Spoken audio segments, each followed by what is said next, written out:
நிறைய கம்பெனிஸ் வந்து higher எஸ்பிஎஃப்ஸோட sunscreen launch பண்ணுறாங்க. இது உண்மையிலேயே யூஸ்ஃபுல் தானா?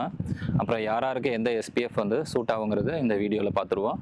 ஃபர்ஸ்ட் ஆஃப் ஆல் எஸ்பிஎஃப்னா என்னங்கிறது பார்ப்போம். எஸ்பிஎஃப்ங்கிறது நம்ம ஸ்கின்னை வந்து எந்த அளவுக்கு எஃபெக்டிவாக யூவிபி ரேஸ்லேருந்து பிளாக் பண்ணி நம்ம ஸ்கின்னை சன்பர்ன் ஆகாமல் தடுக்கிறதுக்கு கொடுக்குற ஒரு ரேட்டிங். இதில் நிறையா கேட்டகரிஸ் இருக்குது. எஸ்பிஎஃப் 15, 30, 50, 80, இன்னும் ஒரு சில கம்பெனிஸ் 100க்கு மேலெலாம் இறக்கிட்டு இருக்காங்க. இதில் வந்து மெயினாக எஸ்பிஎஃப் 30 பற்றி பார்ப்போம். எஸ்பிஎஃப் 30 வந்து 97% ஆஃப் யூவிபி ரேஸை பிளாக் பண்ணுது.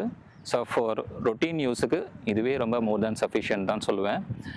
நெக்ஸ்ட் வந்து எஸ்பிஎஃப் 50, இது வந்து மெயினாக ஃபோட்டோ சென்சிட்டிவ் டிசீசஸ், அதாவது வெயில் படுறதுனால அதிகமாகக்கூடிய சில டிசீசஸ் இருக்குது. எக்ஸாம்பிள் எஸ்எல்இ, அவங்களுக்குலாம் யூஸ் பண்ணலாம். அது இல்லாமல் ஒரு சில பேருக்கு எக்ஸசிவ் சன் எக்ஸ்போஷர், அதாவது பீச் வெக்கேஷன் போகிறீங்க இல்லை அவுட்டோர் ஸ்போர்ட்ஸ் போகிறவங்களுக்கு இது யூஸ் ஆகும். நெக்ஸ்ட்டு வந்து எஃப்டிஏ வந்து எஸ்பிஎஃப் 60+ வரலும் தான் அப்ரூவல் கொடுத்துருக்காங்க. ஒரு சில பேர் வந்து 80 வரலும் மார்க்கெட்டிங் பண்ணிக்கலாம்னு சொல்கிறாங்க.